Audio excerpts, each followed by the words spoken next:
దేశ భాషలందు తెలుగు లెస్స ఒకప్పుడు, బూతు భాషలందు తెలుగు లెస్స ఇప్పుడు.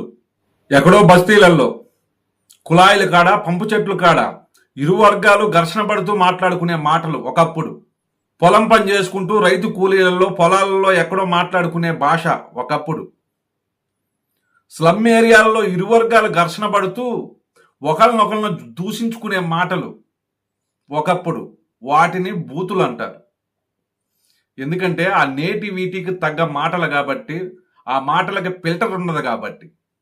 ఇప్పుడు ఆ బూతులు ఎవరు మాట్లాడుతున్నారు? ఆ బస్తీల్లో మాట్లాడుతున్నారా? ఆ పల్లెల్లో మాట్లాడుతున్నారా? ఆ స్లమ్ముల్లో మాట్లాడుతున్నారా? నాకు తెలిసి పెద్దగా మాట్లాడుకోవట్లా, అలాంటి దూషించుకోవట్లా. ఇప్పుడు ఆ భాషలు వాడేది ఎవరో తెలుసా? ఆ బూతులు వాడేది ఎవరో తెలుసా? మన రాజకీయ నాయకులు. మేము పెద్ద నాయకులు అని చెప్పుకొని తిరిగిన రాజకీయ నాయకులు అన్నమాట. ఈ బూతుల గురించి మాట్లాడుకోవటానికి ప్రధాన కారణం ఏంటో తెలుసా? అంబటి రాంబాబు ఉదాంతం. ఇప్పుడు జరుగుతున్న యథార్థం. వైసీపీ పార్టీలో ఇప్పుడున్న నాయకుల్లో అంబటి రాంబాబు అనర్గళంగా మాట్లాడగలిగిన నాయకుడు. తిమ్మిని బమ్మిని చేయగల వాగ్దాటి అతను సొంతం. ఏ సబ్జెక్టు మీదైనా అనర్గళంగా మాట్లాడగలిగిన వ్యక్తి. అలాంటి వ్యక్తి కూడా బూతులు మాట్లాడాల్సిన పరిస్థితి వచ్చింది. దేనికోసం బూతులు మాట్లాడుతుంటారు? ఒక నాయకుడి మెప్పు కోసమా? ఒక పార్టీలో పట్టు కోసమా? చంద్రబాబు నాయుడు గారిని లంబాసలా మాట్లాడుకుంటూ, సవాలు ప్రతి సవాలు వేసుకుంటూ, ఇవాళే అవే ఇవాళ అరెస్టుకు దారితీసిన పరిస్థితులు. అసలు ఈ కల్చర్ ఎక్కడి నుంచి మొదలైంది? ఈ భూత పురాణం మొదలుపెట్టింది ఎవరు? ఎప్పుడన్నా ఈ భాష వాడారా? ఈ భాష ఉందా? మనం చూడలేదు కదా. 1990 కాడి నుంచి 2000 దాకా, 2000 కాడి నుంచి 2010 దాకా రాజకీయాలన్నీ వెల్దీగానే ఉన్నాయి చూడటానికి. అంతకుముందు ఫ్యాక్షన్ రాజకీయాలు ఉండేయేమో, హత్యా రాజకీయాలు ఉండేయేమో కానీ ఈ బూతు రాజకీయాలు లేవు, ఈ బూతు పురాణాలు లేవు. రాజశేఖర్ రెడ్డి గారు, చంద్రబాబు నాయుడు గారు మంచి పీక్లో ఉండగానే ఇద్దరి మధ్య పచ్చగడ్డేస్తే బగ్గుమనే టైంలోనే ఒకరినొకరు తిట్టుకునే వాళ్ళు కాదు. ఒక సందర్భంలో రాజశేఖర రెడ్డి గారు చంద్రబాబు నాయుడు గారిని ఉద్దేశించి, మీ తల్లికి ఎలా పుట్టావు నువ్వు అన్న ఒక పదానికే మళ్ళీ తర్వాత రోజు రాజశేఖర రెడ్డి గారికి క్షమాపణ చెప్పాడని ఆ రోజుల్లో వార్తలు వచ్చాయి.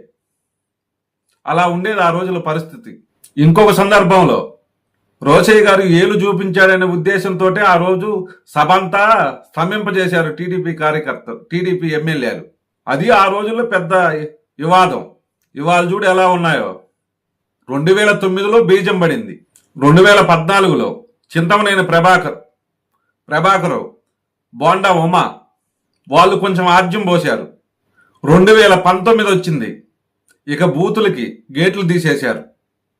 శ్రీకృష్ణదేవరాయల కాలంలో అష్టదిగ్బాలకులు ఉన్నట్టు వైసీపీ పార్టీలో కూడా మంచి బూతు పండితులు ఉన్నారు. కొడాల నాని, రోజా, వల్లభనేని వంశీ, అనిలు, జోగి రమేష్, గుడివాడ అమర్నాథ్, అంబటి రాంబాబు వీళ్ళు మంత్రులు, ఎమ్మెల్యేలు. తర్వాత కింది స్థాయి కేడర్కి వస్తే పోసాని కృష్ణమురళి, బోరగడ్డ అనిలు, శ్రీరెడ్డి, ఇంకా చెప్పుకుంటూ పోతే చాలా మంది ఉన్నారు. మంత్రులు, ఎమ్మెల్యేలు పోటీలు పడి ఆపోజిట్ పార్టీని వరుసపెట్టి తిట్టేవారు. నా భూతే నా భవిష్యత్తు. దానికి తగ్గట్టు జగన్మోహన్ రెడ్డి గారు కూడా ఆ బూతుల్ని, ఆ మాటల్ని ఎక్కడ ఖండించినట్టు కానీ, నియంత్రించినట్టు కానీ మనకి ఎక్కడ కనపడదు. మనం ఎక్కడ ఇలా ఏ క్లిప్పింగ్లో కూడా దొరకదు. ఇప్పుడు కూడా ఇన్ని మీడియాలున్నా, ఇన్ని సోషల్ మీడియా పెరిగిపోయినా పోగా ఎక్కువ తిట్టిన వారికి మంత్రి పదవులు ఇచ్చి ప్రోత్సహించినట్టే కనపడింది. ఉదాహరణకి జోగి రమేష్ చంద్రబాబు నాయుడు గారి ఇంటి మీదకి పోయి హంగామా చేసినందుకు ఆయనకు మంత్రి పదవి వచ్చిందేమోనని ప్రజలంతా అనుకున్నారు. ఇక అనిల్ కుమార్, ఇక అంబటి రాంబాబు, రోజా, కొడాల నాని ఎవరికెవరు తక్కువ కాదన్నట్టుగా ప్రవర్తించారు.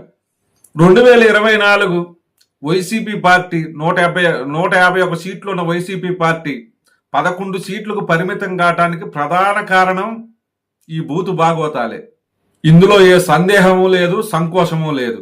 ఇకనైనా జగన్మోహన్ రెడ్డి గారు ఇలాంటి బూతులు మాట్లాడే వాళ్ళని ఖండించాలి. ఇలాంటి బూతు మాటలను ప్రోత్సహించకూడదు.